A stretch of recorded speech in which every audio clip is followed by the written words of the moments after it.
मैं सिर्फ़ और सिर्फ़ गाने में फ़ीलिंग देखता हूँ कि कितना फ़ील है। मैं बनाता हूँ गाना तो करीबन करीबन वो 1500 बार कर अपने ही सुनता हूँ मैं। तो संस्कृत को बढ़ावा देते हुए वेस्टर्न चीज़ को हम लोगों ने मिक्स किया और उसका रिज़ल्ट अब हर हर शंभू है। कोई भी गाना बनाने के समय ये तो नहीं सोचता हूँ कि ये बहुत हिट हो जाएगा।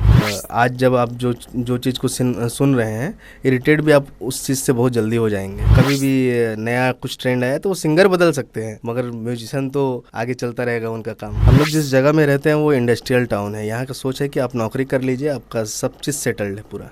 या तो आप सरकारी नौकरी कर लीजिए या तो आप कंपनी में जाके नौकरी कर लीजिए, सारा कुछ सेटल है। कोई देखना ही नहीं चाहता कि आर्ट भी एक फील्ड है। मुंबई में जाके काम करवाते थे, अब वो जमशेदपुर को चुन रहे हैं कि भाई यहाँ भी काम हो सकता है। सबके सोच में एक बदलाव आया कि नहीं, एक इंडस्ट्रियल टाउन के अलावा एक कल्चरल टाउन भी अब जमशेदपुर बनने जा रहा है। आजकल सबकी जुबान पर एक ही गाना है।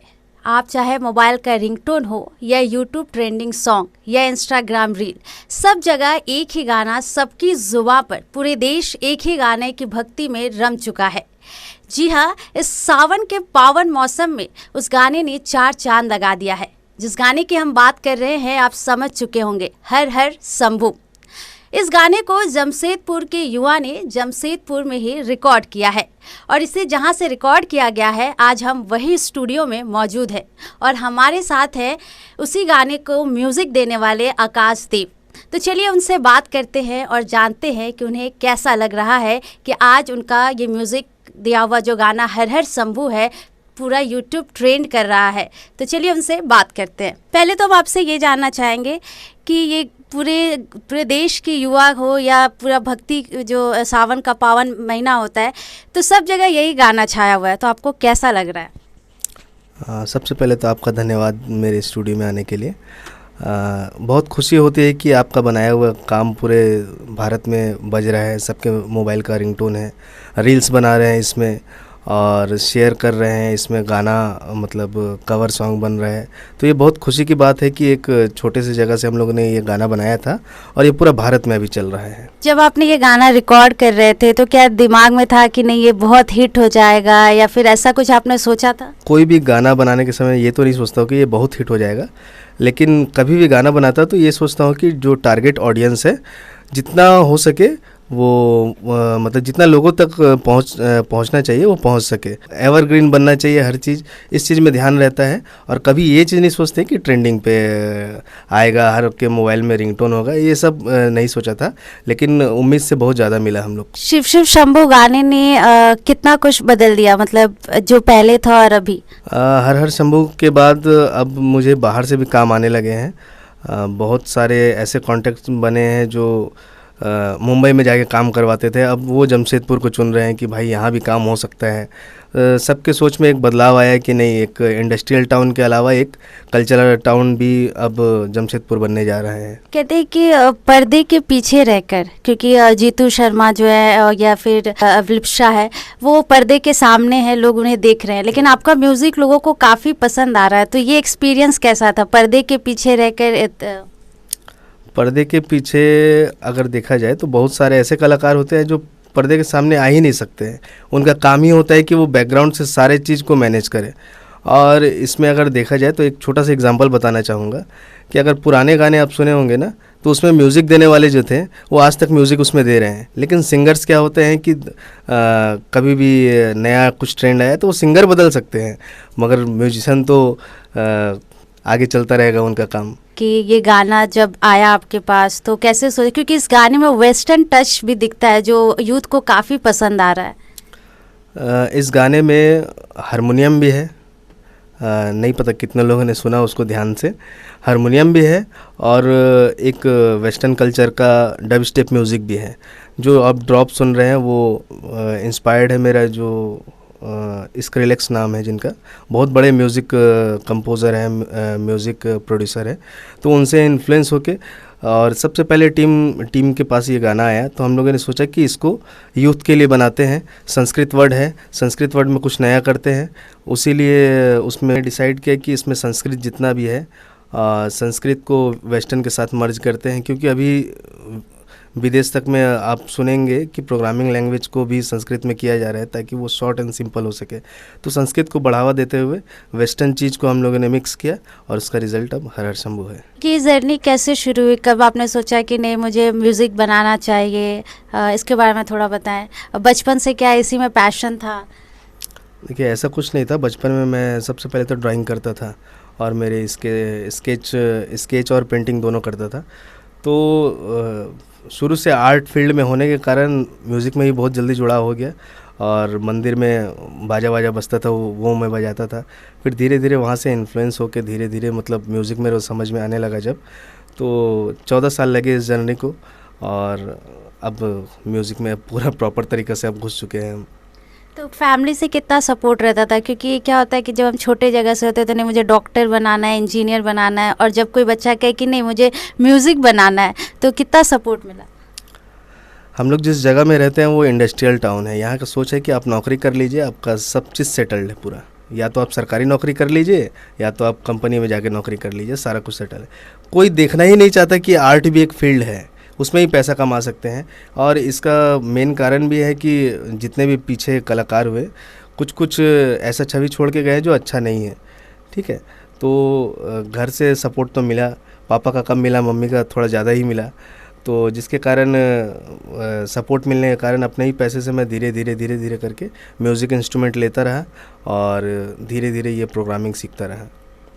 तो ये प्रोग्रामिंग सीखने के लिए आपने खुद से मतलब खुद सर्च किया, खुद से सीखा, या कोई गुरु हैं आपके? सिखाने वाले तो बहुत हैं, लेकिन सबसे अहम रोल उसमें यूट्यूब का था। जिस समय मैं सीखना स्टार्ट कर रहा था, मेरे घर में BSNL का ब्रॉडबैंड लगा हुआ था और उसी से मैं धीरे धीरे सर्च करते करते बहुत सारा चीज़ को जाना कि अच्छा ये चीज़ ऐसा होता है, वो चीज़ ऐसा होता है। उसके बाद प्रोग्रामिंग क्या होता है, मतलब ऐसा लैंग्वेज सीखा जो जनरली तौर पे ऐसे सुनने नहीं मिलते हैं। वैसा लैंग्वेज को सीख के उसके बाद म्यूज़िक उसमें यूज़ करने लगा मैं। जीतू शर्मा और अभिलिप्सा के साथ आपने काम किया, ये क्या पहली दफ़ा था या इससे पहले भी आप लोगों ने काम किया? जीतू शर्मा के साथ मैं 2019 से जुड़ा हूँ और वो लगातार मेरे से काम करा रहे थे। उसका एक गाना और भी हिट किया है जिसमें 1 मिलियन के ऊपर पहले व्यूज़ आया था, उसके बाद अभी तो और ज़्यादा आ गया है। तो ये करीबन उसका 30 गाना के ऊपर होगा ये गाना जब आया और हिट किया। तो ये साथ में मिल के टीम में रह के काम जब करते हैं, सबका आत्मा मिलन होता है, उसके बाद ही ऐसा गाना संभव हो पाता है। तो जो लड़की ने इस गाने को गाया, वहाँ तक वो उस लड़की तक आप लोग कैसे पहुँचे, ये या फिर कैसे पता चला कि नहीं एक लड़की वॉइस को अभिलिप्सा को ही चुना जाए? जीतू शर्मा क्या है कि उनका गाना चलने के बाद वो हमेशा एक नए लड़की का तलाश करते हैं जिसका आवाज़ थोड़ा अच्छा हो और मतलब उसको डुएट करा के उसके साथ गाना गा के उसको भी एक मौका दिया जाए। हालांकि हम लोग का जो मोटिव था मेन कि साथ में म्यूज़िक बना के उसको अच्छे वे में प्रस्तुत करने का, वो अभिलिप्सा के साथ हुआ। उसके बाद उसके आर अंकिता है जो अभी उड़ीसा की जानी मानी सिंगर है, उसके साथ है। अभी एक और मंजुला जी के साथ भी आ रहा है गाना जो मतलब सिर्फ मंत्र और संस्कृत से जुड़ा हुआ है। इस गाने को रिकॉर्ड करने में कितना समय लगा? उस दिन क्या हुआ था कि जब गाना रिकॉर्डिंग जिस दिन होने वाला था, वो लोग बड़बिल से आते हैं, वो सुबह से लाइन कटा हुआ था। अच्छा। वो रिकॉर्डिंग कैंसिल होने वाला था। वो 5 बजे जिद के कारण फिर से स्टार्ट किए रिकॉर्डिंग। जैसे ही लाइन आया फिर से हम लोग रिकॉर्डिंग स्टार्ट किए। 1 घंटा में लगभग रिकॉर्डिंग ख़त्म हुआ है। उसके 2-3 दिन बाद मिक्सिंग मास्टरिंग कंप्लीट हुआ है और वो गाना अपलोड हुआ है। कहते हैं कि जब यूट्यूब पे कोई ट्रेंड करता है या सेंसेशन बनता है तो ये कुछ समय के लिए होता है, फिर वो कहीं गुम हो जाता है। तो क्या ऐसा कुछ डर आप लोग के भी मन में है? देखिए डर तो होता है क्योंकि जनरेशन इतना जल्दी चेंज होता है ना कि आज जब आप जो चीज़ को सुन रहे हैं, इरिटेट भी आप उस चीज़ से बहुत जल्दी हो जाएंगे। तो हम लोग का कोशिश बस इतना रहेगा ना कि हर समय हम लोग एक नया चीज़ दे, फ्रेश चीज़ दे, जिससे आपको इरिटेशन ना हो लेकिन सुनने में मज़ा आ जाए। ये इतना खूबसूरत सा सेटअप है, ये पियानो रखा हुआ है, काफ़ी अच्छा लग रहा है।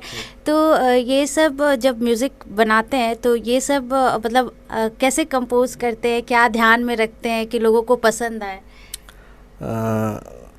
आजकल ना सबसे बहुत बड़ा चीज़ हो गया कि इंस्टाग्राम आप रील खोलते हैं ना, आपको 10 चीज़ दिखेगा, उसमें यूनिक चीज़ सिर्फ होते हैं, यूनिक। आप उस चीज़ को अगर एल्गोरिदम को पकड़ लीजिएगा, आपके लिए हिट करना और आसान है। तो ये आपका मंत्र है कि अगर कि कैसे अगर जो लोग इस फील्ड में हैं या आना चाहते हैं, क्योंकि टैलेंट तो है लेकिन वो पहुंच नहीं पाता है, तो वैसे लोग जो इस फील्ड में आना चाहते हैं उनको आप क्या कहना चाहेंगे? कि जितना लोग भी ये फील्ड में आना चाहते हैं ना, वो निडर होकर आए। इस फील्ड में भी स्कोप है। जितना आप रिस्क लेके नौकरी करने के लिए आप तलाश करते हैं ना, उतना उससे कम रिस्क है इसमें, क्योंकि ये चीज़ अपना आप प्रोड्यूस करते हैं, उसके बाद वो सेल होना स्टार्ट हो जाता है। तो किसी नौकरी से तो कम रिस्क है ये, ठीक है। और सरकार से यही कहना चाहूँगा कि कला के क्षेत्र में और थोड़ा ध्यान दे, और मतलब और लोगों तक थोड़ा पहुंचाने में मदद करे हम लोग के। और ऐसा कुछ नहीं है, सरकार बहुत अच्छा कर रही है इस फील्ड में, लेकिन थोड़ा और अगर बढ़ावा दे दे तो ज़्यादा अच्छा होगा। जो ये सफ़र चल रहा है आपका, तो आगे क्या फ्यूचर प्लान है? क्या आप म्यूज़िक को लेके, क्योंकि एक म्यूज़िक जो होता है डायरेक्शन होता है, लोग के विचारों को भी बदलता है, विचार नए पैदा भी करता है, तो आप किस विचार के साथ इसमें आगे बढ़ रहे हैं? मैं सिर्फ़ और सिर्फ गाने में फीलिंग देखता हूँ कि कितना फ़ील है, और आगे भी मतलब जितना भी बनाना चाहता हूँ वो सब सारा चीज़ फीलिंग का ही मिलाव है। और जितने भी गाने बनाए हैं वो सारे कुछ मन से बनाए हैं, आगे भी बनाऊंगा तो मन से बनाऊंगा, लेकिन इतना ध्यान रखना है कि वो ऑडियंस के लिए है, वो ऑडियंस के लिए है। वो ऑडियंस चाहे आप सफ़र कर रहे हो तब गाना सुनते हैं, चाहे कोई शादी हो रहा है तब आपके पास गाना है, कोई भगवान का भजन चल रहा है तब उसमें गाना है।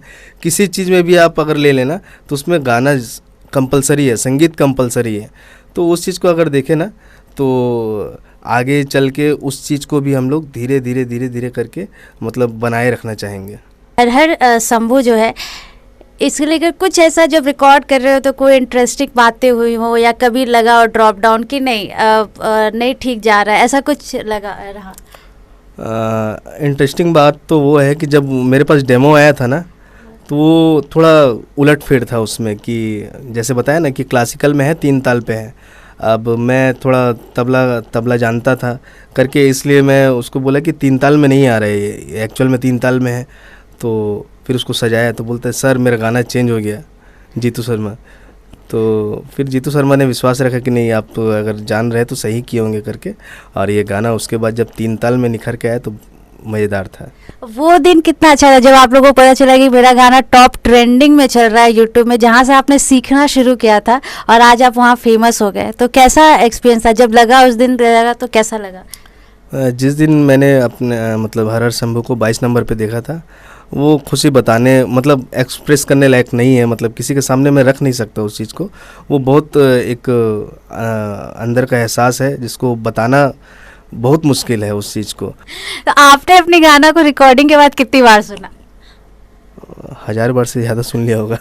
मैं बनाता हूँ गाना तो करीबन वो 1500 बार अपने ही सुनता हूँ मैं, कम से कम। बनाते उसके बाद पोस्ट प्रोडक्शन के बाद, उसके बाद मिक्सिंग करना है, तो ये सारा चीज़ करने के बाद 1500-2000 हज़ार के बाद तो अपने ही लगता है कि नहीं गाना अच्छा है, मज़ा आ रहा है। ऐसे नींद में भी वो गाने बजते होंगे? हाँ एकदम। अभी जब मैं अभी बारागोड़ा गया था तो सोया हुआ हूँ, होटल में जितने रूम हैं किसी ना किसी के रिंगटोन यही है, और मैं सपना देख रहा हूँ कि भाई बंद कर दे।